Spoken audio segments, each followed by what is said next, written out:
Bismillahirrahmanirrahim. Alhamdulillah. Alhamdulillahi ala ihsanih. Wa syukru lahu ala taufiqihi wa amtinanih. Asyhadu an la ilaha illallah ta'ziman li sya'nih. Wa asyhadu anna Muhammadan abduhu wa rasuluhu da'iyan ila ridwanih. Salawatullahi alaihi wa ala alihi wa ashabihi wa ikhwanih. Qala ta'ala ya ayyuhalladzina amanu taqullaha haqqa tuqatih ولا تموتن إلا وأنتم مسلمون. اللهم علمنا ما ينفعنا وانفعنا بما علمتنا وزدنا علما يا رب العالمين. رب اشرح لي صدري ويسر لي أمري واحلل عقدة من لساني يفقه قولي. Amma ba'du. Segala puji bagi Allah Subhanahu wa taala yang mempertemukan kita untuk kesempatan yang berbahagia ini, yang mana kita masih bersama surat Al-Qamar untuk bagian yang ketiga. Dan insya Allah pada kesempatan kali ini kita akan ambil ayat yang ke-33 sampai ayat yang ke-55. Surat Al-Qamar ini adalah surat yang urutan ke-54, ya, terdiri dari 55 ayat dan termasuk surat Makkiyah, ya. Dan surat Al-Qamar dinamakan Al-Qamar diambil dari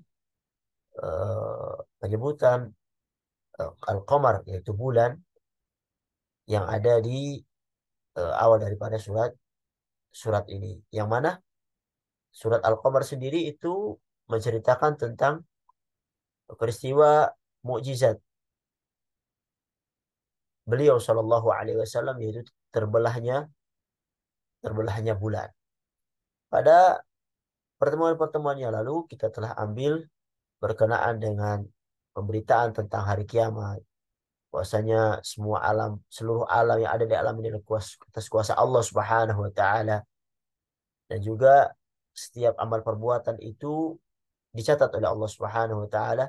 Dan pada pertemuan yang lalu kita telah mengambil eh, contoh kisah umat yang terdahulu yang Allah azab dikarenakan mereka menentang apa yang dibawa oleh nabinya. Ini sebagai pelajaran untuk kaum Quraisy, yang apabila mereka tetap menentang beliau Shallallahu Alaihi Wasallam, maka dia juga akan bisa diadab seperti adab umat-umat yang terdahulu. Kita telah ambil kaumnya Nabi Nuh, kaumnya Nabi Hud, ya, kaum Ad, dan kaumnya Nabi Saleh, kaum kaum Tsamud. Dan insya Allah kesempatan kali ini kita ambil kaum Nabi Lut dan juga Fir'aun bersama bala tentaranya. Dan poin yang terakhir kita akan mengambil tentang pentingnya beriman kepada takdir. Baik, sebelum kita masuk ke 3 poin ini, kita akan tilawah dulu berkenaan dengan ayat yang akan kita ambil. A'udzu billahi minasy syaithanir rajim. Bismillahirrahmanirrahim. Kadzabat qaum Lutin bin nudhur. Inna arsalna alaihim hasiban illa ala Lut najjaynahum bisahar ni'matan min indina kadzalika najzi man syakar walaqad anzarahum batshatana fatamaru bin nuzur ولقد راودوه عن ضيفه فطمسنا أعينهم فذوقوا عذابي ونذر ولقد فصبحهم بكرة عذاب مستقر فذوقوا عذابي ونذر ولقد يسرنا القرآن للذكر فهل من مدكر ولقد جاء آل فرعون النذر كذبوا بآياتنا كلها فأخذناهم أخذ عزيز مقتدر أكفاركم خير من أولئكم أم لكم براءة في الزبر أم يقولون نحن جميع منتصر سيهزم الجمع ويولون الدبر بل الساعة موعدهم والساعة أدهى وأمر إن المجرمين في ضلال وسعر يوم يسحبون في النار على وجوههم ذوقوا مس سقر إنا كل شيء خلقناه بقدر وما أمرنا إلا واحدة كلمح بالبصر ولقد أهلكنا أشياعكم فهل من مدكر وكل شيء فعلوه بالزبر وكل صغير وكبير مستطر إن المتقين في جنات ونهر في مقعد صدق عند مليك مقتدر. Para hadirin yang dirahmati oleh Allah Subhanahu wa taala, pada ayat sebelumnya Allah Subhanahu wa taala menyebutkan bagaimana Allah Subhanahu wa taala itu membinasakan kaum Nabi Nuh, membinasakan kaum Ad, membinasakan kaum Ad yaitu kaumnya Nabi Hud, juga membinasakan kaum Thamud, kaumnya Nabi Saleh. Selanjutnya dari ayat 33 sampai 40 ini Allah Subhanahu wa taala mulai menyebutkan tentang kisahnya kaum Nabi Lut alaihissalam. Allah sebutkan bahwasanya kaum Nabi Lut juga mendustakan apa yang dibawa oleh nabinya alaihissalam. Allah sebutkan kadzabat qaum Lutin bin nuzur. Kaum Nabi Lut telah mendustakan ancaman-ancaman nabinya. Jadi kaum Nabi Lut adalah kaum yang melakukan praktek homoseksual. Dan ini homoseksual yang dikatakan pertama kali yang ada di alam semesta ini. Oleh karenanya, kaum Nabi Lut mengatakan, walutan idh qala liqaumihi atatuna al-fahishata ma sabaqakum biha min ahadi minal alamin. Dan kami juga telah mengutus Lut kepada kaumnya. Ingatlah tatkala dia berkata kepada mereka, atatuna al-fahishata ma sabaqakum biha min ahadi minal alamin. Mengapa kalian itu mengerjakan perbuatan fahisyah yang belum dikerjakan oleh seorang pun di dunia ini sebelum kalian? Apa fahisyah itu? Yaitu homoseksual. Yaitu innakum la ta'tuna ar-rijala syahwatan min duni nisa bal antum qaumun musrifun. Sesungguhnya kalian itu mendatangi laki-laki untuk melepaskan nafsu kalian kepada mereka dan bukan kepada wanita. Dan malah kalian ini adalah kaum yang melampaui batas. Quran surat Al-A'raf ayat 80 sampai 81. Dalam ayat ini Allah Subhanahu wa taala menamakan homoseksual dengan fahisyah, perbuatan keji. Yang tidak ada seorang pun yang mendahului mereka dalam perbuatan ini. Ini menunjukkan Bahwasanya yang pertama kali melakukan perbuatan seksual adalah kaumnya Nabi Lut. Dan kampungnya Nabi Lut termasuk kampung-kampung yang Allah Subhanahu wa taala sebutkan dengan al-mu'tafikat, yaitu kampung-kampung yang dibalikan. Di antaranya kampung Lut yang bernama kampung Sodom. Sehingga perbuatan dan seksual yang mereka lakukan dikatakan dengan Sodom. Saking kejinya perbuatan mereka ini, Allah Subhanahu wa taala menyebutkan kaum Nabi Lut dengan beberapa sifat. Paling tidak ada 6 sifat yang menunjukkan tentang keburukan mereka. Di Quran surat Al-A'raf ayat 81 Allah katakan, "Bal antum qaumun musrifun." Allah menyifati dengan orang yang melampaui batas dalam berbuat maksiat.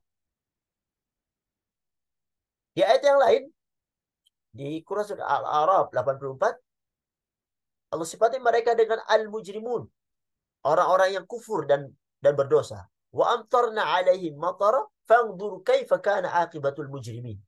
Dan kami turunkan kepada mereka yaitu hujan batu, maka perhatikanlah bagaimana kesudahan orang-orang yang berdosa itu. Di Quran surat Al-Anbiya ayat 74 Allah sifati mereka dengan qaum su. Walutan atainahu hukman wa ilman wa najainahu minal qaryati allati kanat ta'malul khaba'ith innakum kanu qaum su'in atau qaum sau'in fasiqin. Dan kepada Lut kami telah berikan hikmah dan ilmu dan telah kami selamatkan dia dari azab yang menimpa penduduk kota yang mengerjakan perbuatan keji itu. Sesungguhnya mereka adalah kaum yang buruk lagi fasik. Jadi disifati juga dengan kaum yang fasik. Yang kelima, Allah sifati mereka dengan kaum yang bodoh. Di Quran surat An-Naml ayat 55 Allah katakan, "Bal antum qaumun tajhalun. A'innakum lata'tuna ar-rijala syahwatan min duni nisa, bal antum qaumun tajhalun." Mengapa kalian itu mendatangi laki-laki untuk memenuhi hawa nafsu kalian, bukan mendatangi wanita? Sebenarnya kalian adalah kaum yang bodoh, yang jahil. Di Quran surat Al-Ankabut ayat 33, ayat 30 Allah sebutkan dengan bahwasanya mereka itulah ada orang yang berbuat kerusakan. Qala rabbi surni 'alal qaumil mufsidin. Lut berdoa, wahai Tuhanku, tolonglah aku dengan menimpakan azab atas kaum yang berbuat kerusakan itu. Dan ini sifat-sifat yang buruk yang secara keseluruhan Allah Subhanahu wa taala berikan kepada kaumnya Nabi Lut, dan dikarenakan perbuatan yang mereka lakukan itu tidak sesuai dengan fitrah manusia. Sudah keluar dari fitrah manusia. Dan ini salah satu bentuk kelainan, penyakit yang pantas untuk mendapatkan ancaman-ancaman Allah Subhanahu wa taala. Oleh karenanya Allah lanjutkan dengan penyebutan azab untuk mereka nanti, yaitu inna arsalna alaihim hasiban illa ala lut najainahum bisahar. Sesungguhnya kami telah menghembuskan kepada mereka angin yang membawa batu-batu yang menimpa mereka. Illa ala Lut, kecuali keluarga Lut. Najainahum bisahar. Mereka kami selamatkan sebelum fajar menyingsing. Ni'matan min indina kadzalika najzi man syakar. Sebagai nikmat dari kami, dan demikianlah kami memberi balasan kepada orang-orang yang bersyukur.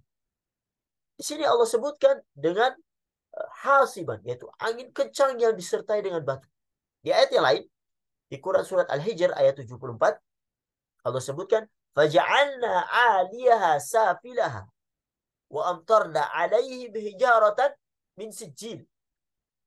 Maka kami jadikan bagian atas kota itu terbalik ke bawah, dan kami hujani mereka dengan batu dari tanah yang keras. Di sini Allah katakan min sijil, yaitu batu yang keras dan panas yang dilemparkan kepada mereka. Dan di sini Allah sebutkan bahwasanya Allah menyelamatkan keluarga Nabi Lut dari azab tersebut. Kita tahu bahwasanya keluarga Nabi Lut terdiri dari Nabi Lut sendiri, istrinya, dan kedua putrinya. Dan kita ketahui bahwasanya istri Nabi Lut itu tidak selamat dari azab tersebut. Sebagaimana di Quran surat Al-A'raf ayat 83, "Fa'anjainahu wa ahlahu illa mura'atahu kanat minal ghabirin." Kemudian kami selamatkan dia dan pengikut-pengikutnya kecuali istrinya. Dia termasuk orang-orang yang dibinasakan. Namun pada surat Al-Qamar ayat 34 ini Allah tidak menyebutkan kecuali istri Nabi Lut yang tidak selamat. Seakan-akan istrinya Nabi Lut yang kafir ini bukan termasuk keluarga Lut. Sehingga tidak perlu dikecualikan. Hal ini dikarenakan jika seorang yang kafir, maka secara syariat dia tidak dianggap sebagai keluarga. Oleh karenanya ketika Nabi Nuh meminta kepada Allah Subhanahu wa taala untuk putranya yang tenggelam, di Quran surat Hud ayat 45, wa nada Nuh rabbahu, dan Nuh berseru kepada Tuhannya sambil berkata, faqala rabbi inna ibni min ahli wa inna wa'dakal haq wa anta ahkamul hakimin. Ya Tuhanku, sesungguhnya anakku termasuk keluargaku, dan sesungguhnya janji engkau itulah benar dan engkau adalah hakim yang seadil-adilnya. Maka pada ayat setelahnya Allah jawab, qala ya Nuh innahu laisa min ahli. Hai Nuh, sesungguhnya dia bukanlah termasuk keluargamu, ya, yang dijanjikan akan diselamatkan. Innahu amalun ghairu salih. Sesungguhnya perbuatan yang ghairu salih, yang tidak baik. Di sini Allah Subhanahu wa taala menjelaskan bahwasanya anaknya Nabi Nuh yang kafir tidak termasuk atau tidak dianggap sebagai keluarga Nabi Nuh. Jadi begitu juga istrinya Nabi Lut, ya, tidak dianggap sebagai keluarganya Nabi Lut karena telah kafir kepada Allah Subhanahu wa taala. Dalam ayat ini Allah juga menyebutkan bahwasanya Allah menyelamatkan mereka di waktu sahur. Jadi siksaan yang turun kepada mereka berupa hujan batu itu terjadi di waktu pagi. Sebagaimana Allah sebutkan di Quran surat Hud ayat 81, qalu ya Lutu inna rusulu rabbika lan yasilu ilaik. Udah dari situ. Fa asri bi ahlika bi qit'in min al-lail wa la yaltafit minkum ahadun illa imra'atan. Innahu musibuha ma asabahum inna mau'idahumus subuh alaysa subuh biqarib. Para malaikat berkata, wahai Lut, sesungguhnya kami adalah utusan-utusan Tuhanmu. Sekali-kali mereka tidak akan dapat mengganggu kami. Sebab itu pergilah dengan membawa keluargamu dan pengikut-pengikutmu di akhir malam. Dan janganlah ada seorang pun di antara kamu yang tertinggal, kecuali istrimu. Sesungguhnya dia akan ditimpa azab yang menimpa mereka. Karena sesungguhnya saat jatuhnya azab kepada mereka ialah di waktu subuh. Alaysa subuh biqarib, bukankah subuh itu sudah dekat? Jadi ketika Nabi Lut dan kedua putrinya selamat, kemudian di pagi hari tiba-tiba siksaan datang.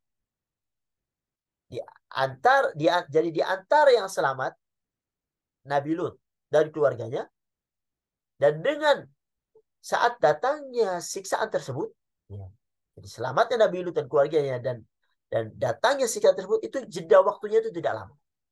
Karena Nabi Lut keluar di waktu sahur menjelang subuh dan siksaan datang pada waktu setelahnya, yaitu di pagi hari. Dikisahkan di ayat-ayat yang lain bahwasanya pengadaban keluarga atau kaum Nabi Lut ini dimulai dari datangnya malaikat yang menjelma menjadi manusia. Sebelum mereka mendatangi Nabi Lut, mereka terlebih dahulu mendatangi Nabi Ibrahim. Kenapa? Nabi Ibrahim itu adalah pamannya dari Nabi Lut. Jadi Nabi Lut itu keponakan Nabi Ibrahim. Nabi Ibrahim menyediakan sapi yang dipanggang, kemudian mereka tidak makannya, dan kisahnya itu ada di Quran surat Hud ayat 69 sampai 70. Allah sebutkan walaqad ja'at rusuluna Ibrahim bil busyra qalu salama qala salam fama labitha an ja'a bi'ajlin hanin falamma ra'a aydiyahum la tasilu ilayhi nakirahum wa awjasa minhum khifah qalu la takhaf inna ursilna ila qaumin lut. Dan sungguhnya utusan-utusan kami, yaitu malaikat-malaikat, telah datang kepada Ibrahim dengan memberi kabar gembira, ya, beri kabar gembira tentang kehadiran anak yang akan dilahirkan oleh istrinya. Mereka mengucapkan selamat. Maka Ibrahim menjawab juga selamat. Maka tidak lama kemudian Ibrahim menyuguhkan daging anak sapi yang dipanggang. Maka tatkala dilihatnya tangan para malaikat itu tidak menjamahnya, Dan Ibrahim memandang ini sebuah perbuatan aneh. Kemudian merasa takut kepada mereka.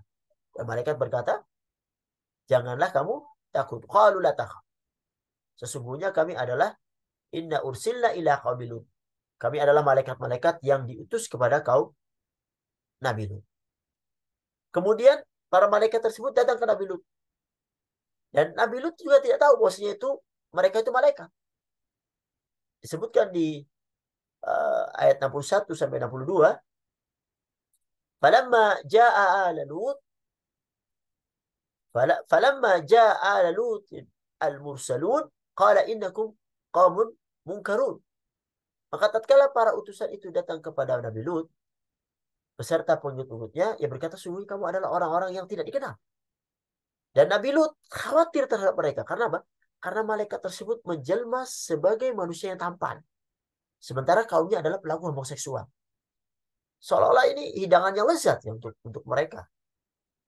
Dan Nabi Lut belum sadar bahwasanya ini adalah tamu-tamu ini adalah malaikat. Akhirnya dia memasukkan cepat tamu-tamunya itu ke dalam rumahnya untuk diselamatkan supaya tidak ketahuan oleh kaumnya. Tetapi apa? Ternyata istrinya Nabi Lut itu berkhianat. Allah sebutkan di Quran surat At-Tahrim ayat 10, Daraballahu mathalan lil ladzina kafaru. Daraballahu mathalan lil ladzina kafaru imra'ata Nuhin wa imra'ata Lut. Kanata tahta 'abdaini min 'ibadina salihaini fakhanatahuma. Falam yughni 'anhuma min Allah syai'a wa qila adkhulan nar ma dakhil. Allah membuat perumpamaan bagi orang-orang kafir, istri Nabi Nuh dan Nabi Lut. Keduanya itu berada di bawah pengawasan dua orang hamba yang soleh. Di antara hamba-hamba kami, maksudnya Nabi Hud dan Nabi Nuh dan Nabi Lut. Lalu kedua istri itu berkhianat kepada suaminya. Dan kedua suaminya itu tidak dapat membantu mereka sedikit pun dari sisaan Allah. Dan dikatakan kepada kedua istri tersebut, masuklah kamu berdua ke neraka bersama orang-orang yang masuk neraka. Di sini istri Nabi Lut itu berkhianat kepada Nabi Lut. Ya, yaitu dengan melaporkan kepada kaumnya bahwa ada tamu-tamu yang tampan di rumah Nabi Lut. Padahal Nabi Lut sudah menyembunyikannya. Ya.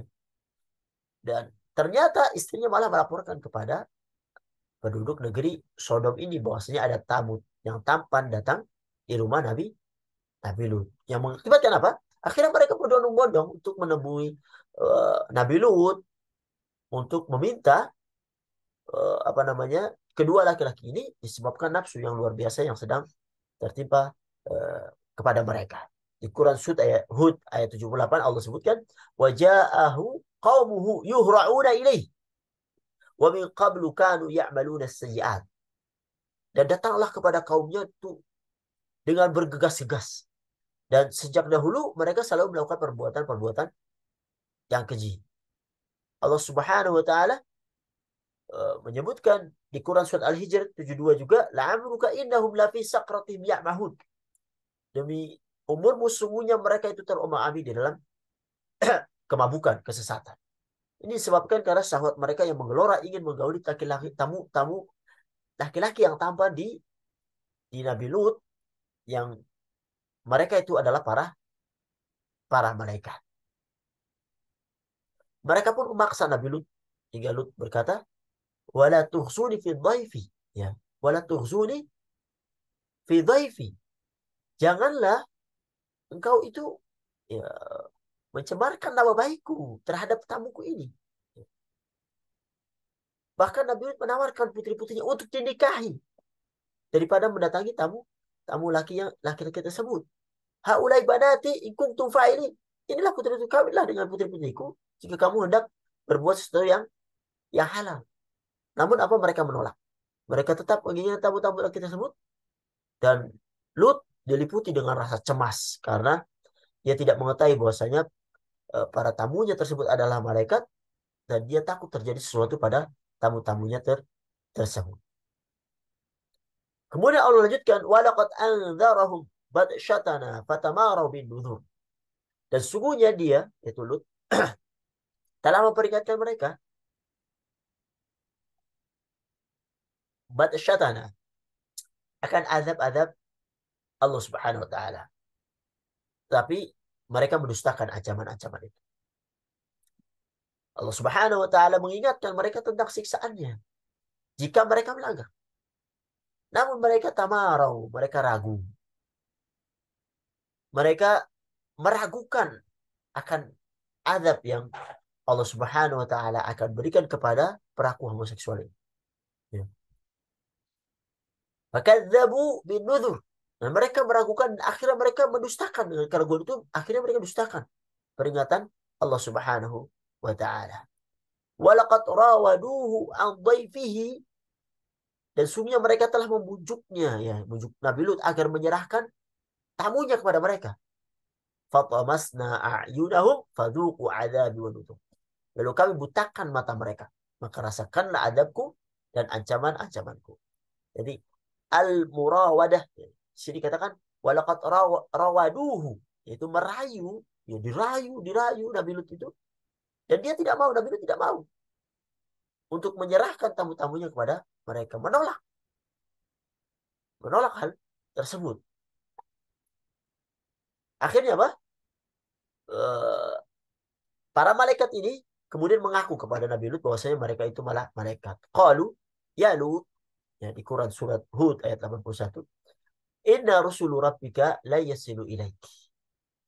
Hai Lut, sesungguhnya kami adalah utusan-utusan Tuhanmu. Sekali-kali mereka tidak dapat akan mengganggu kamu. Fa'asri bi ahlika biqit'in minal layl wa la yaltafit minkum ahadun illa imra'atak. Innahu musibuha ma asabahum. Inna mawa'idahum as-subh alaysa subh biqarib. Sebab itu, pergilah dengan membawa keluarga dan pengikut-pengikutmu di akhir malam, dan janganlah ada seorang pun di antara kalian itu tertinggal, kecuali istrimu. Sungguhnya istrimu itu akan ditimpa azab yang menimpa mereka, dan saat turunnya azab itu di waktu subuh. Ada sesubuh biqarib, bukanlah subuh itu sudah dekat. Di Quran surat lain, surat Al-Hijr ayat 65, Allah sebutkan, fa'asri bi ahlika biqit'in minal lail wattabi' adbarahum wa la yaltafit minkum ahadun wamdu haitsu tu'marun.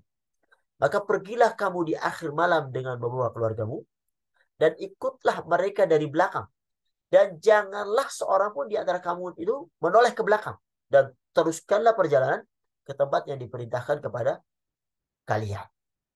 Mereka terus, ya, kaumnya itu merayu Nabi Lut. Maka fatamasna a'yunahum, Allah butakan mata mereka. Ada 3 pendapat yang berkenaan dengan membutakan mata mereka. Ada yang mengatakan tiba-tiba mereka menjadi buta, ya, karena ingin melihat laki tampan, akhirnya tidak bisa melihatnya karena mata mereka buta. Pendapat yang kedua mengatakan bahwasanya mereka itu sudah masuk ke dalam rumah Nabi Lut, namun Allah Subhanahu wa taala menutup mata mereka sehingga mereka tidak bisa melihat para malaikat yang tampan tadi. Pendapat selanjutnya mengatakan bahwasanya mata mereka itu ditutup, ya, ditutupnya mata mereka maksudnya adalah mata mereka itu berubah seperti kulit wajah mereka, sehingga seolah-olah tidak ada mata sama sekali, ya. Dan intinya mereka tidak melihat. Akhirnya di waktu sahur menjelang subuh, Nabi Lut bersama uh, istri dan kedua putrinya dan juga kaumnya yang mengikuti Nabi Lut uh, keluar. Namun ternyata istrinya khawatir terhadap kaumnya, dia pun menoleh, kan disuruh jangan menoleh, dia pun menoleh, akhirnya juga dia terkena azab. Kemudian Allah lanjutkan, walaqad sabbahum bukratan adzabun mustaqim, dan sesungguhnya pada esok harinya mereka ditimpa azab yang kekal. Fadhuqu adzabi wa nuzur. Maka rasakanlah azabku dan ancaman-ancamanku ini. Jadi Allah Subhanahu wa taala menjelaskan bahwasanya mereka di waktu pagi harinya ditimpa azab. Azab yang terus-menerus. Dan azabnya itu berupa diangkat kaum mereka, sehingga ketika sampai di atas kampung tersebut, sudah sampai di atas, ya, kampung tersebut itu dibalikan, lalu dijatuhkan. Setelah dijatuhkan, ditimpa dengan hujan batu yang beserta dengan angin kencang. Subhanallah. Mengerikan. Para ulama menyebutkan hal ini terjadi karena apa? Fitrah mereka itu telah berubah. Ya. Yang harusnya laki-laki suka pada wanita, ini laki-laki suka dengan laki-laki. Dan anehnya ketika Nabi Lut menegur mereka, menasihati mereka, mereka mengatakan bahwasanya menganggap Nabi Lut itu sok suci.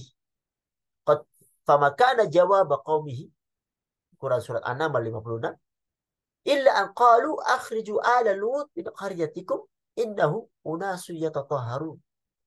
Maka tidak lain jawaban kaumnya mereka mengatakan, usirlah Lut bersama keluarga dari negeri. Karena sesungguhnya mereka itu orang-orang yang mendakwahkan diri bersih, sok suci. Nah inilah jawaban mereka kenapa? Kepada Nabi Lut. Para hadirin yang dirahmati Allah Subhanahu wa taala, walaqad yassarna al-Qur'ana lidzikri fahal min muttaqin. Allah tutup cerita Nabi Lut dengan sesungguhnya telah kami mudahkan Al-Quran itu untuk pelajaran, maka adakah orang yang mengambil pelajaran? Jadi dalam ayat ini Allah menjelaskan bahwasanya Al-Quran itu mudah untuk diingat, dihafal, dan dipelajari isinya. Dan jangan jelas cerita Nabi Lut ini. Maka apakah ada yang mau mengambil pelajaran darinya? Untuk tidak seperti atau melakukan seperti apa yang dilakukan Nabi Lut. Dan anehnya Allah musta'an, zaman sekarang ini mulai timbul lagi. Ya. Ya, LGBT dan segala macamnya namanya. Ya pada hakikatnya ini adalah perbuatan yang tercela yang seharusnya dihindari. Bahkan anehnya ada yang mendukung. Sungguh sangat luar biasa, ini kita takutkan akan azab Allah Subhanahu wa taala. Kemudian beralih kisah kepada kaum Fir'aun beserta dengan ancaman-ancaman yang Allah Subhanahu wa taala berikan kepada mereka. Walaqad jaa'a ala fir'auna an-nudhur. Dan sungguhnya telah datang kepada kaum Fir'aun ancaman-ancaman. Dalam ayat ini Allah menceritakan tentang Nabi Musa dan Fir'aun. Ya. Kalau kita lihat teksnya tentang kisah-kisah sebelumnya dengan teks yang ada di kisah Fir'aun dengan Musa ada sedikit perbedaan. Kalau bercerita tentang Nabi Nuh, kadzabat qablahum qaum Nuh. Sebelum mereka kaum Nuh juga telah mendustakan Rasul. Di Nabi Hud, ya, kaumnya Nabi Hud, kadzabat Adun. Ya. Kaum Ad telah mendustakan Nabi Hud. Kemudian di Nabi Saleh, Allah sebutkan kadzabat Samud bin Nuzur. Kaum Samud telah mendustakan peringatan itu. Di Nabi Lut, Allah katakan kadzabat qaum Lut bin Nuzur. Kaum Lut telah mendustakan peringatan itu. Namun ketika menceritakan Nabi Musa, Allah tidak mengatakan kadzabat qaum Musa. Ya. Hal ini dikarenakan yang mendustakan Nabi Musa bukan kaumnya Nabi Musa. Ya, bukan kaumnya Nabi Musa, itu Bani Israel. Tapi yang mendustakannya adalah kaumnya Firaun. Oleh karenanya Allah sebutkan di sini walaqad jaa'a ala fir'auna nuzur. Dan sungguh peringatan telah datang kepada keluarga Firaun.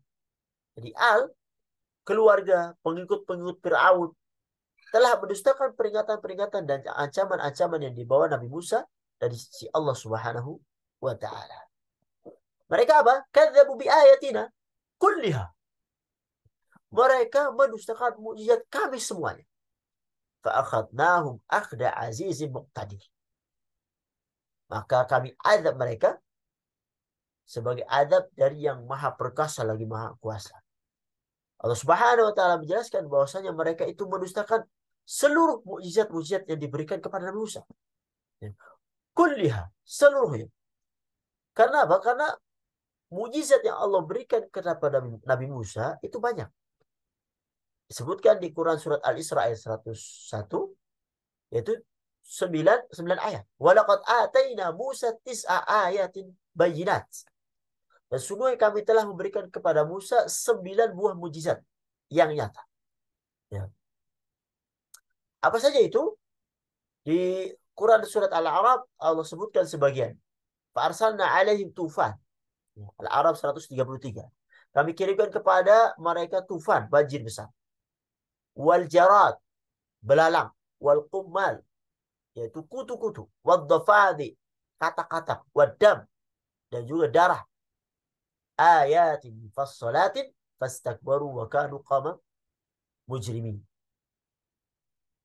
Dan sebagai bukti yang jelas, tapi mereka itu menyombongkan diri dan mereka adalah kaum yang berdosa. Di Quran surat Al-A'raf 133 ini Allah sebutkan 5 mukjizat yang diingkari oleh mereka. Kemudian 4 mukjizat yang lain, yaitu berubahnya tongkat Nabi Musa menjadi ular. Ular yang besar. Kemudian yang ke-7, tangan Nabi Musa ketika dikeluarkan dari ketiaknya itu berubah menjadi warna putih yang bercahaya. Kemudian yang ke-8, Allah memberikan kepada kaum Fir'aun itu musim kemarau yang panjang. Di Quran surat Al-A'raf ayat 130, "Walaqad akhadna ala Fir'aun bis-sinin wa naqsi minats tsamarati la'allahum yadhakkarun." Sesungguhnya kami telah menghukum Fir'aun dan kaumnya dengan mendatangkan musim kemarau yang panjang dan kekurangan buah-buahan supaya mereka mengambil pelajaran. Dan yang ke-9, yang terakhir, yaitu terbelahnya lautan yang mereka menyaksikan itu. Mereka menyaksikan itu. Dan ini 9 mukjizat yang Allah berikan kepada Nabi Musa yang semuanya didustakan oleh kaum Fir'aun dan kaumnya. Bahkan mereka mengatakan bahwasanya mukjizat itu adalah sihir. Ya. Sihir. Qala al-mala'u min qaum Fir'aun inna hadza lasahirun alim. Di Quran surat Al-A'raf ayat 109. Pemuka-pemuka kaum Fir'aun berkata, sungguhnya Musa ini adalah ahli sihir yang pandai. Masya Allah. Di ayat yang lain Allah katakan, wa qalu mahma ta'tina bihi min ayatin litasharana biha fama nahnu laka bimu'minin. Mereka berkata, bagaimanapun kamu itu mendatangkan keterangan kepada kami untuk menyihir kami dengan keterangan itu, maka wa ma nahnu laka bimu'minin. Kami tidak akan beriman kepadamu. Di Quran surat Al-A'raf 132. Dan mereka itu kaum yang sulit untuk beriman. Allah Subhanahu wa taala telah datangkan bukti, mukjizat Nabi Musa kepada mereka, tapi mereka mengatakan itu sihir. Ya. Mereka mengatakan itu sihir. Dan ini sebenarnya mukjizat yang Nabi Musa terima dari Allah Subhanahu wa taala, mukjizat yang luar biasa. Seperti misalnya laut yang terbelah. Ya. Air yang mengalir ke atas, bahkan ada 12 air yang ya, terbelah atau airnya mengalir ke atas. Ya, ada 12 aliran air tadi itu dan mereka menyaksikan itu. Bahkan tiba-tiba tanah dari lautan terbelah itu berubah menjadi kering dan bisa dilewati oleh Bani Israel. Ya, tidak becek. Sehingga apa? Sehingga mereka tidak bisa tersusul oleh pasukannya Fir'aun. Di Quran surat Toha 77, wa qala walaqad auhayna ila Musa an asri bi ibadi fadrib lahum tariqan fil bahri yabasan la takhafu darqan wa la takhsha. Dan sungguhnya telah kami wahyukan kepada Musa, pergilah kamu dengan hamba-Ku yaitu Bani Israel di malam hari, maka buatlah untuk mereka jalan yang kering di laut itu. Kamu tak usah khawatir akan tersusul dan tidak usah takut akan tenggelam. Dan ini mukjizat disaksikan oleh Fir'aun dan kaumnya. Namun mereka mengingkari. Oleh karenanya, fa'akhadnahum akhda azizim muqtadir. Maka kami azab mereka dengan azab yang berasal dari yang maha perkasa dan maha kuasa. Ya. Allah Subhanahu wa taala mengazab mereka dengan menghancurkan mereka dan dari kaumnya. Dan Allah Subhanahu wa taala menceritakan semua kisah-kisah ini. Kisah Nabi Nuh, kaum Ad, kaum Thamud, kaum Nabi Lut, kaum Fir'aun. Ini untuk mengingatkan kaum musyrikin. Ya. Dan surat Al-Qamar seperti kita ketahui adalah surat Makkiyah yang diturun sebelum hijrahnya beliau Shallallahu Alaihi Wasallam ke Madinah. Dan Allah menyebutkan kisah-kisah ini untuk membuat orang-orang Quraisy itu sadar. Orang-orang yang terus membangkang kepada Nabi Shallallahu Alaihi Wasallam itu sadar. Mereka bisa diazab loh. Kalau mereka mengingkari Nabi Shallallahu Alaihi Wasallam seperti pengingkaran umat-umat yang terdahulu.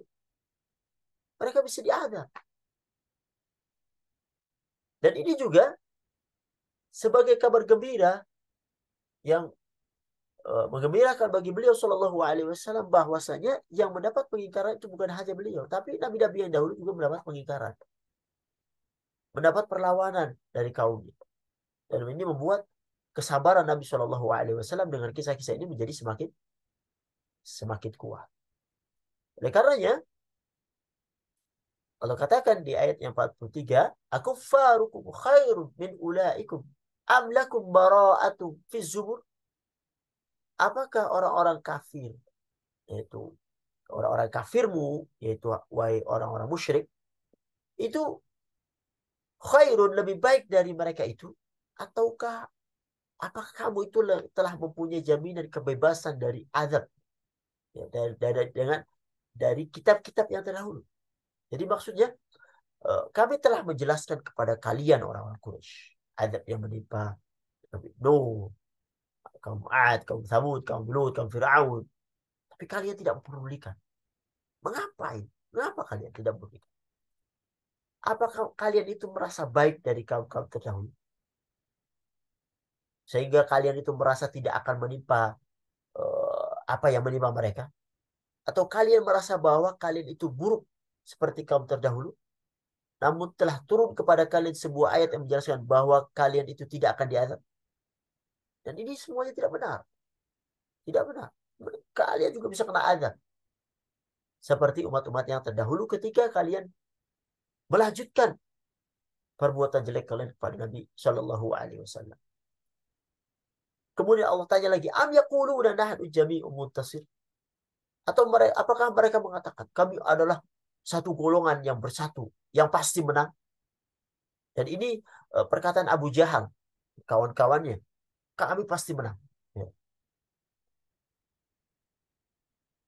Dan Allah lanjutkan bahwasanya mereka itu sayuh zamul jam'u wa yuwalluna dubur. Golongan itu pasti akan dikalahkan dan mereka akan mundur ke belakang. Dan ini terjadi pada perang Badar. Tahun kedua 2 Hijriah. Mereka itu dikalahkan.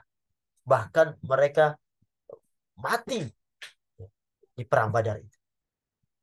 Sebagaimana disebutkan sebuah riwayat di Imam Bukhari dari Aisyah radhiyallahu anha, laqad unzila ala Muhammad sallallahu alaihi wasallam di Mekkah wa inni lajariyatun al'ab bal as-sa'atu maw'iduhum was-sa'atu adha wal amr. Jadi Aisyah mengatakan, sungguh telah diturunkan kepada Nabi Muhammad SAW di Mekah dan aku saat itu masih remaja putri yang sedang bermain. Yaitu firman Allah, balis sa'atu maw'iduhum was sa'atu adahu wal amr. Surat Al-Qamar ayat 46. Jadi ayat tersebut turun di Mekah. Akan tetapi ketika terjadi perang Badar, Nabi SAW berdoa kepada Allah Subhanahu Wa Taala, mengangkat tangannya berkata, ya Allah, jika kami kalah dalam perang Badar ini, Engkau tidak akan disembah lagi. Nabi terus berdoa pada Allah Subhanahu Wa Taala sampai selendangnya itu jatuh. Kemudian diangkat oleh Abu Bakar. Nabi SAW berdoa dan membaca sayuh zamul jam'u wa yuwalluna. Golongan itu pasti akan dikalahkan dan mereka akan mundur ke belakang. Nabi SAW ucapkan ayat tersebut ketika turun surat Al-Qamar dan Nabi SAW ucapkan kembali ketika perang Badar. Dan ini menunjukkan mukjizat. Ya. Meskipun dari turunnya ayat ini sampai perang Badar itu 7 tahun. 7 tahun berikut. 7 tahun baru terlaksana apa yang ada di ayat ini. Dengan izin Allah Subhanahu Wa Taala, Abu Jahal ya, yang saat turun ayat ini masih kuat, mungkin tidak percaya dengan ayat ini.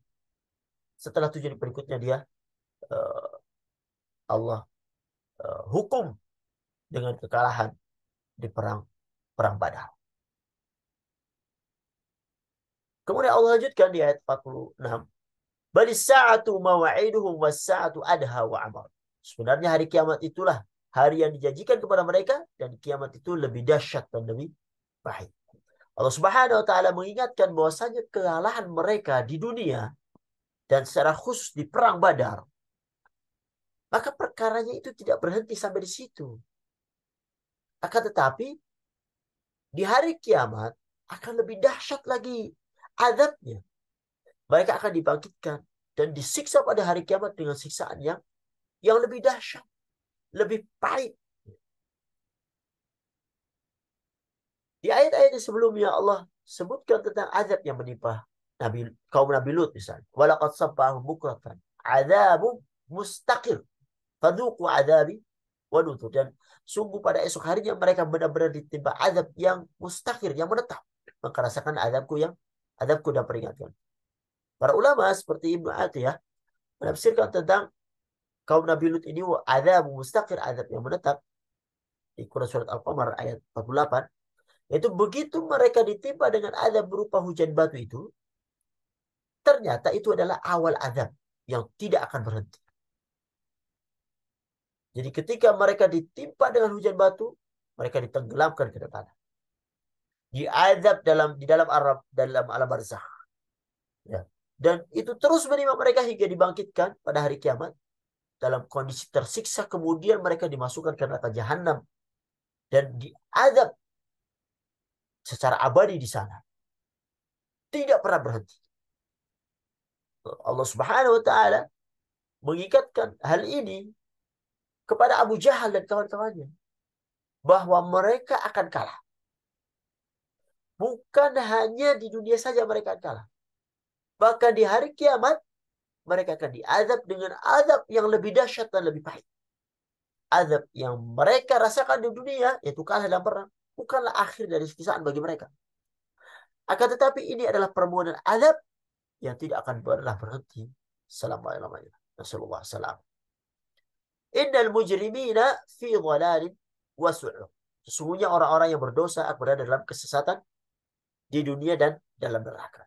Allah Subhanahu wa taala menjelaskan bahwasanya orang-orang kafir dalam kondisi tersesat. Karena apa? Karena mereka berpaling dan menjauh dari kebenaran. Sebagian ahli tafsir mengatakan bahwasanya yang dimaksud dengan ayat ini adalah golongan Al-Qadariyah, yaitu golongan yang menolak takdir Allah Subhanahu wa taala. Mereka tidak beriman terhadap takdir yang merupakan rukun keenam di dalam iman kepada Allah Subhanahu, iman kepada rukun iman yang keenam setelah iman kepada Allah dan selanjutnya. Dan ketika datang utusan kepada Abdullah bin Umar, beliau mengatakan bahwasanya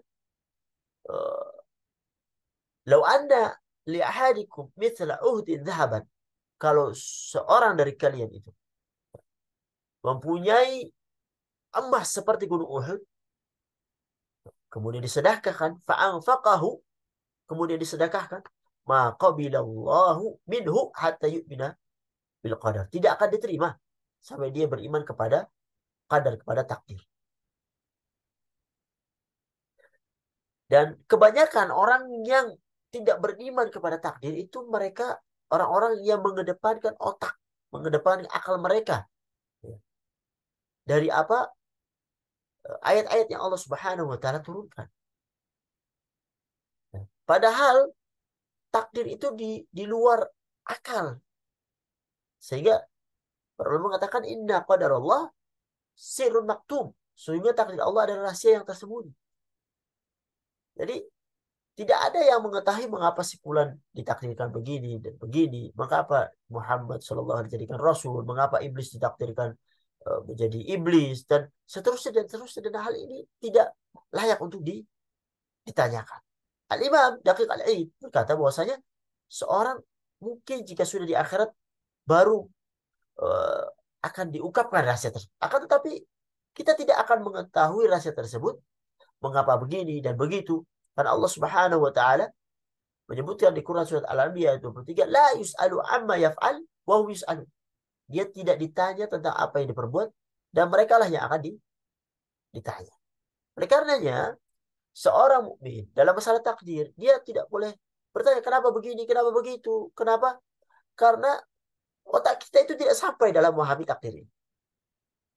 Ya. Dan kita tidak mampu untuk menerobos hal itu.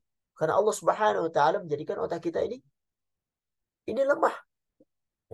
Sehingga apa? Kita menerima saja apa yang telah ditakdirkan oleh Allah Subhanahu wa taala. Paling yang bisa kita lakukan adalah hikmah. Mengetahui hikmah daripada Allah mentakdirkan ini setelah itu terjadi. Karena ini semua rahasia Allah Subhanahu wa Ta'ala. Dan kewajiban kita adalah menjalankan aturan Allah Subhanahu wa Ta'ala. Barang siapa yang beramal soleh, dia masuk surga. Barang siapa bermaksiat, dia masuk neraka. Dan kita diberi pilihan untuk itu. Ya, untuk memilih amalan baik dan amalan buruk. Dan kita diberi balasan sesuai dengan pilihan kita. Dan rukun iman kepada takdir, para ulama menyebutkan ada 4. Pertama, yaitu uh, ilmu. Ilmu Allah as-sabiq. Yaitu ilmu Allah yang maha mengetahui sebelum. Kemudian, al-kitabah. Bahwasanya takdir ini telah dicatat oleh Allah Subhanahu di Lauhul Mahfuz. Yang ketiga, al-masyiah. Yaitu kehendak. Bahwasanya semua yang terjadi, tidak ada yang keluar dari kehendak Allah Subhanahu wa Ta'ala. Dan terakhir keempat adalah al-khalq, yaitu penciptaan. Bahwasanya apa yang Allah Subhanahu wa Ta'ala ciptakan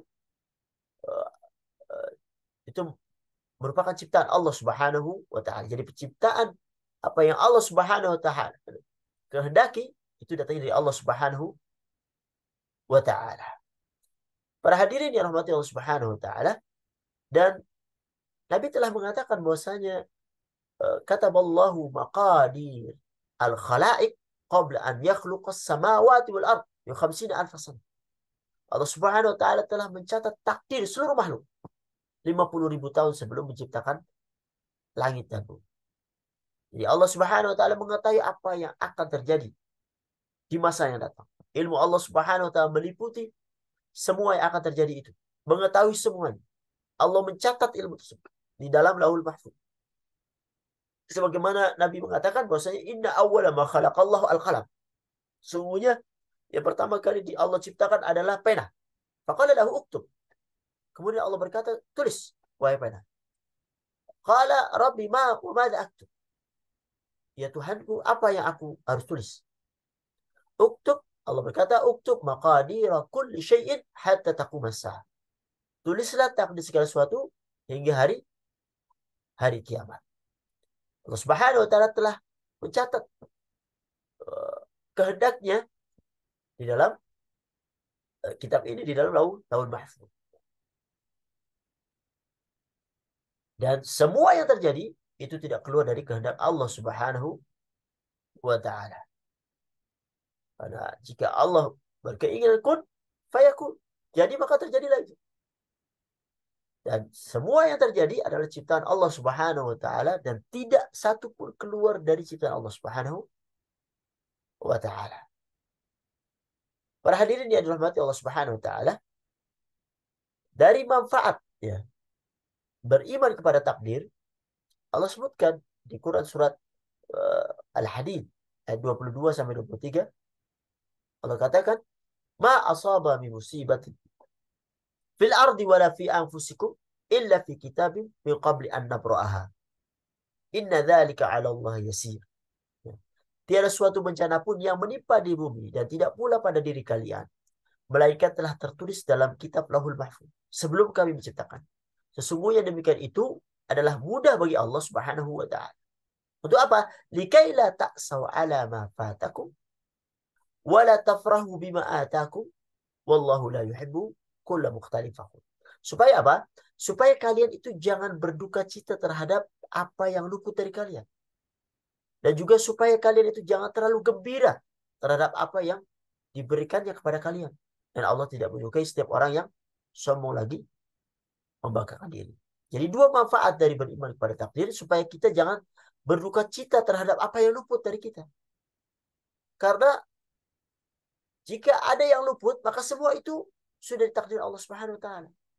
Jadi tidak terlalu berduka cita yang berlebihan. Misal orang tidak tercapai cita-citanya, tidak sesuai dengan apa yang dia inginkan, dia tidak marah. Yang penting dia sudah mengeluarkan sebab, telah mengeluarkan amalan-amalan menuju apa yang dia inginkan. Kalau itu tidak terjadi, ya itu atas izin Allah Subhanahu wa Ta'ala. Ma asabaka lam yakun liyukhti'ak wa ma akhta'aka lam yakun liyusibak. Apa yang Allah takdirkan menjadi bagianmu tidak akan meleset darimu. Dan apa yang tidak ditakdirkan untukmu tidak ditakdirkan untuk menjadi bagianmu, tidak akan kau dapatkan. Dan faedah yang kedua, supaya kalian jangan sombong terhadap apa yang diberikan kepada kalian. Karena ternyata semuanya itu dari Allah Subhanahu wa Ta'ala. Para hadirin yang dirahmati Allah Subhanahu wa Ta'ala, kemudian Allah lanjutkan, yauma yushabuna fin nari ala wujuhim dzuqu massa saqar. Ingatlah pada hari mereka itu diseret ke neraka di atas muka mereka. Dzuqu massa saqar. Dikatakan kepada mereka, rasakanlah sentuhan api neraka. Jadi mereka dalam kondisi tersesat, terbakar, ya. Mereka diseret, ashab, diseret ala wujuhihim, di atas wajah-wajah mereka. Kita tahu wajah adalah bagian tubuh yang mulia. Tapi sebagai bentuk penghinaan, mereka diseret dengan wajah mereka. Ya. Oleh karenanya, tatkala seorang sujud, wajah itu diletakkan di tanah. Ya, sebagai bentuk peribadatan, ketundukan pada Allah Subhanahu wa Ta'ala.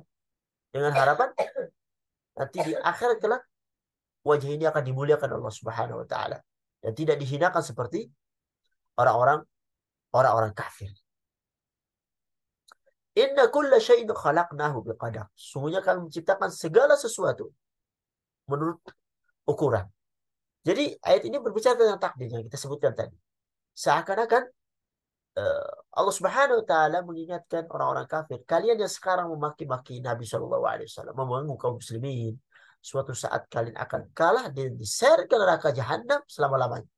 Dan semua ini telah ditakdirkan dan tidak akan luput terjadi Allah Subhanahu wa Ta'ala.